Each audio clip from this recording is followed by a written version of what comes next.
Welcome to the Daily Gerry Anderson podcast, which begins today with the presenter regressing to childhood almost as soon as the show starts. This usually means that the listeners are in for a rocky ride.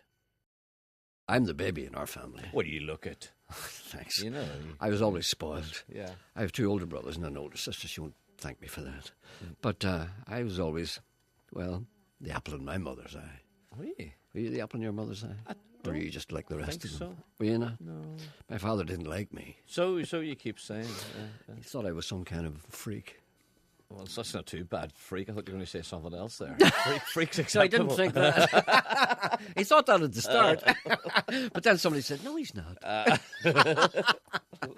A gentleman writes to me. Why do you not like the Rolling Stones? I never liked them. I'll tell you why. Why not? I love Mick Jagger's act. It was so Mick different. Jagger, it's not Mike. One of the things, sorry. What did I call him? Mike Jagger. Did I call him Mike Jagger? You did. I didn't. Do you know why that is too? You see, this is because I have a brother-in-law called Mike. That's probably why you call everybody Mike. Mike, you see? Well, let me just explain this. Whilst I was an impression Sir of Michael, imagine. Sir Mick. Michael Jagger. Mick. I was Sir Michael Jagger. No, he's not. His name is Sir Mick Jagger. He doesn't use Michael. But that's his proper name, isn't it? I know, but he's never used it. Isn't it? Sir... He calls himself Sir Mick Jagger. So if he was introduced at a function, he'd Sir Mick. be up standing for Sir Mick Jagger? You see, there's something You wrong wouldn't with stand him. for him, I think would you? rock and roll died the day that Mick Jagger was knighted. That was the day the music died. You think Bye-bye, so? Miss American Pie. Drove my Chevy to the levee, but the levee was dry. Good old boys drinking whiskey and rice, singing. I think of all This will be the the day that knighthoods, I that's the one that one has to scratch one's head over. That's the one that sticks in the craw. Doesn't it? You say, what That's the is one that sticks in the craw. Right there. Controversy rages behind the scenes in the programme about the presenter's insistence on holding back stories concerning his famous friends. He has reached the stage where he is now repeating for the third time some of the stories he has already told. But there are big ones in the breach.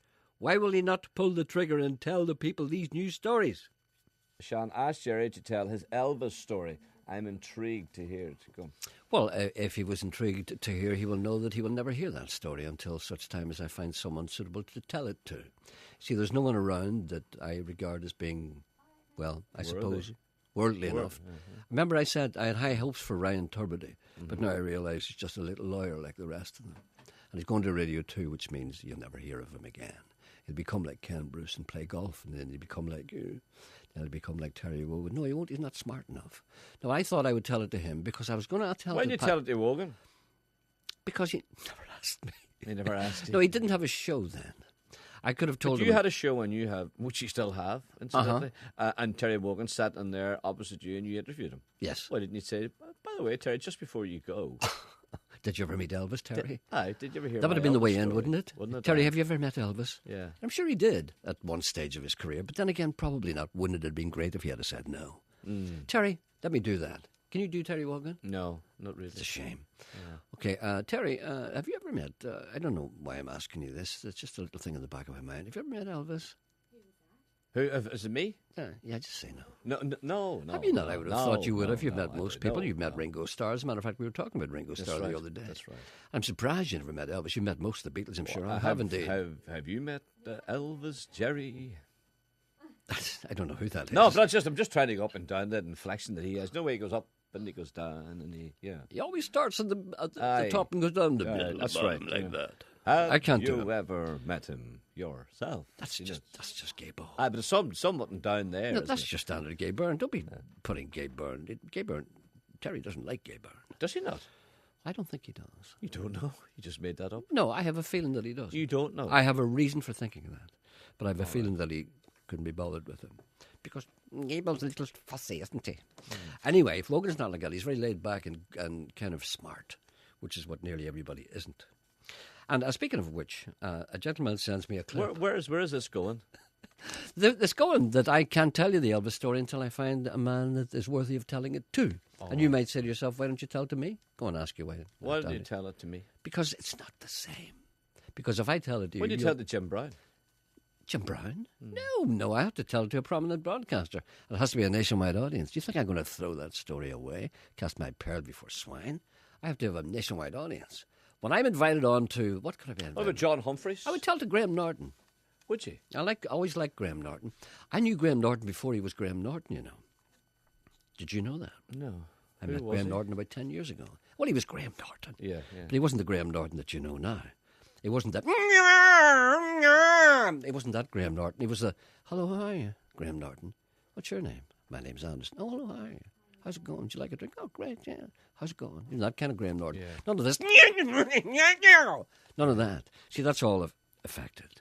That's what's called showbiz. And then he learned how to do that, and then he became famous. But I liked him. Graham Norton's a very smart guy. No, I wouldn't like you telling it to him. Oh, not on TV. No, he's not a very smart guy. He comes across an idiot. But that's what you do. Could be popular. That's what I said to you before. We talked about this the other day. You have to know what to do to be popular and have the stomach to do it. Would you And tell it to Des O'Connor? No. No, I would tell to Graham Norton. I wouldn't tell to Jonathan Ross. I don't like Jonathan Ross. And I wouldn't tell to Ken Bruce. Don't like him either. The listeners are still smarting over the presenter's last extensive break, unaccountably leaving them with coilless interruptus. Little do they know that he plans to go away soon, for a long time. Who knows who'll be chained to the desk then?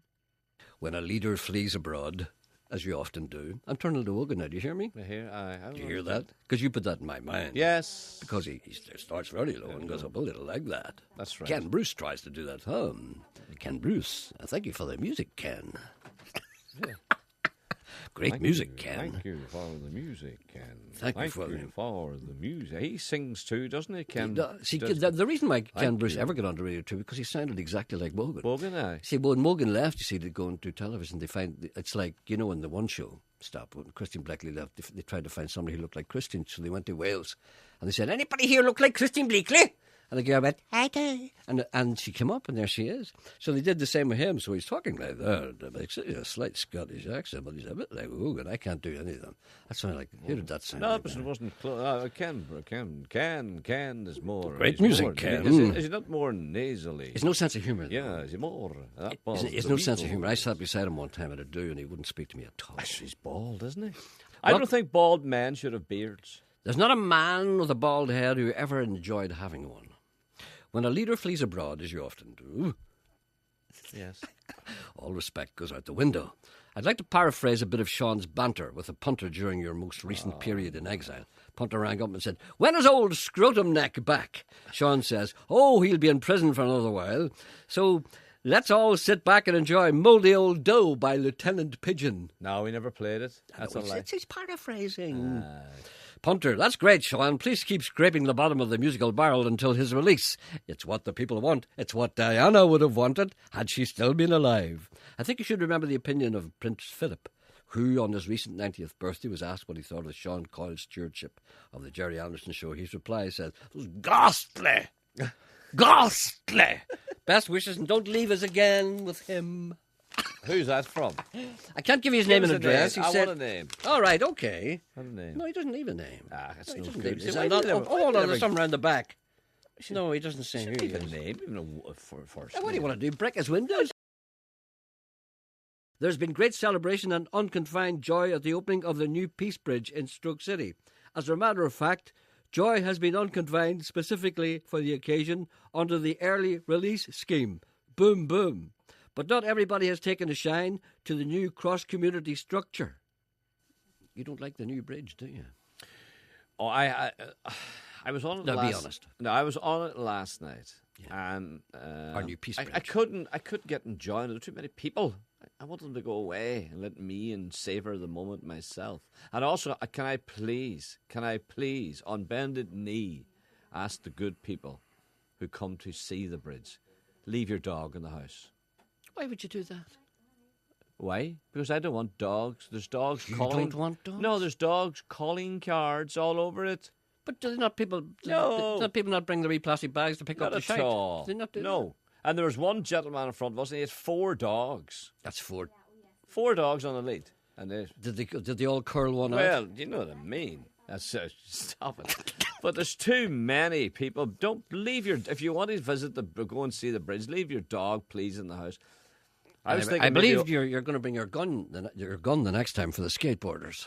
and skateboarders. Well, they should be on the bridge. Shouldn't should be. they? No, they skateboarders. shouldn't. But you see, then again, it's inclusive. I Many know. might be Protestants. I know. But see, you must not exclude anyone. You can't say we no skateboarders. But I can see there's an element of danger there. You see. Are these skateboarders going at a certain rate of knots? Yes.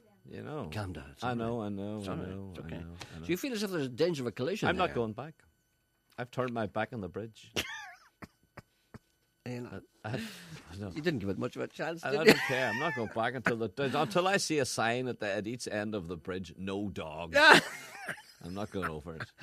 There's nothing in this world, and it's a sight as old as time itself. I know. A I man know. sitting on a man holding the end of it, watching his dog curl one out. Stop. There's nothing like this in the world. It's been going on for 5 million years, and there's nothing going to stop it. You remember people were trained, they brought their little bags, and they'd pick up the wee balls of shite. No, anyway. There was wee bags you get. But I wouldn't do, I've always refused to do that.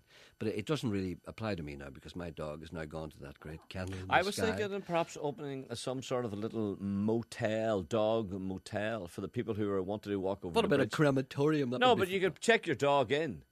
And I would give them a wee ticket, and then watch the dog for, half an hour, where they went over to St. Columns Park and they did whatever, then come back and collect the dog, and then go away.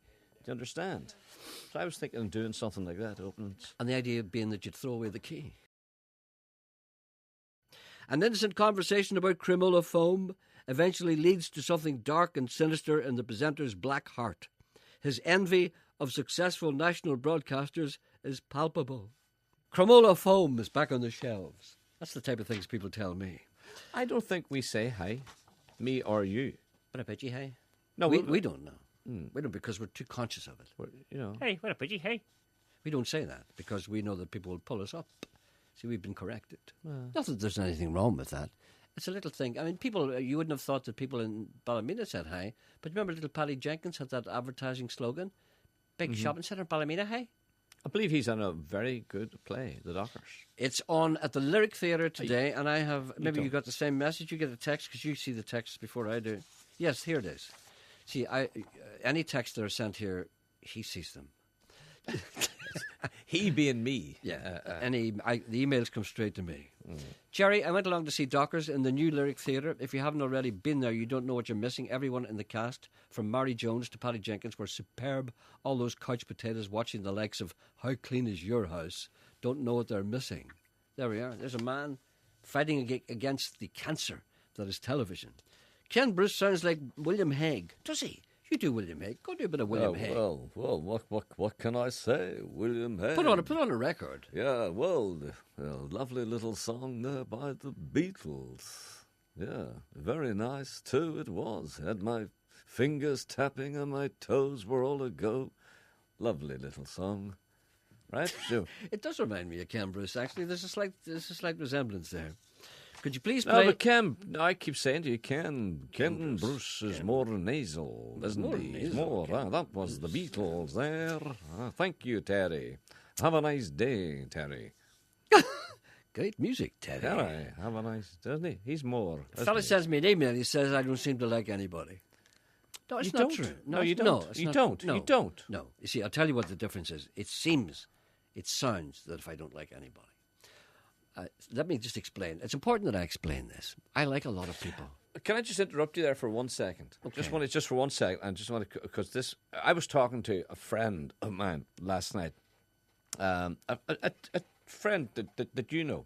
A mutual friend. Right. John Smith. You know who I'm talking about. Yes, indeed. Okay. I use his name often checking into hotels. Yes. And we were I hope he talking. doesn't mind. This, that, and the other, we were coming up. But and we- mainly the other. Right, and we were talking about the music scene in Ireland over the last 50 years, say. And he said there was only one man ever stood out head and shoulders above everybody. He said, Billy Brown.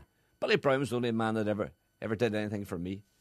Did he say that? And I says, that's amazing. He says, why? I says, Jerry Anderson says that all the time too as well. He said, Brown was different. He says, Brown, they didn't know what to make of Brown. Brown was a genius. Absolutely. So I said to myself, God, there you are. There you are. He was. And he agrees entirely with you. Never appreciated in his own time. There you are. Anyway. Well, okay, now let me explain this. You see, this is what people are getting the wrong end of the stick. You see, when you get people like Hugo loves everybody, and everybody, nobody will ever say, you will never say anything, you'll never say that you don't like anybody. You have never said that on the air. Nobody on the air ever says that they don't like people, because they don't think that people will like them if they say that. I don't care. If I don't like anybody, I say it. And I don't like John Wayne. but he's dead. That's safe to say that. I didn't like Glenn Ford either.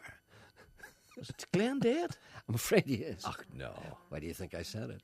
No, you see, no, but I'm talking about living, breathing people, especially broadcasters. A lot of broadcasters would be very afraid to say, now I'm going to name about 3 or 4 people that I really can't stand. Okay? Oh, you have to know them. It's not I do fair. know them. It's not fair saying that you don't like them, No, but if you no, don't but know them. No, I'm going to tell. Right, 1, Nicky Campbell. I can't abide him. You don't know him. I know enough of him. Ken Bruce. Ken Biden. Bruce. You don't like Ken Bruce. Chris Evans. Can't stand him. Yeah. Ryan Tubridy. Those are my top guys that I really can't stand. But I like a lot of people. I love Graham Norton. I think he's great. But because I know Graham Norton to be a nice guy, and he's just playing with us, you know. He's smart enough to know that he's only playing. You know, he's only just doing things to be popular. And I like David Letterman, and I like who else do I like?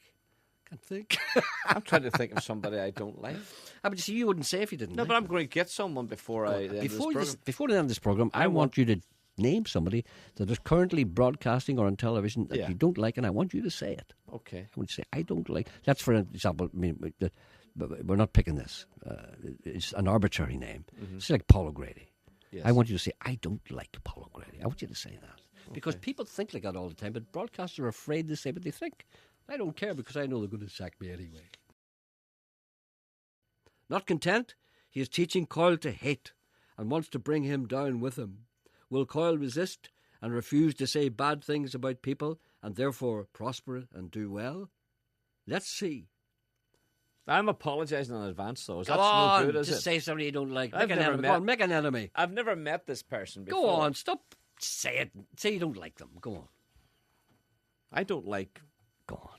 Go on. You know you want to. You know you want to. Go on. I don't like Angela Rippon. You made me say that. I've never met her. I don't like her. Galia. I don't like Angela Rippon. And she was on a very funny sketch with Markham and Wise, and I didn't like her. I don't like her dancing. You've been harbouring that for 30 Yeah. years. She's- Gorillas in the mist. She used to say, remember gorillas?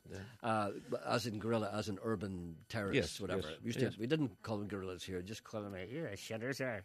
But she used to talk about gorillas. Then people used to say, have you seen that movie, Rippon? Angela, Gorillas in the Mist? Back tomorrow. Thank you for listening.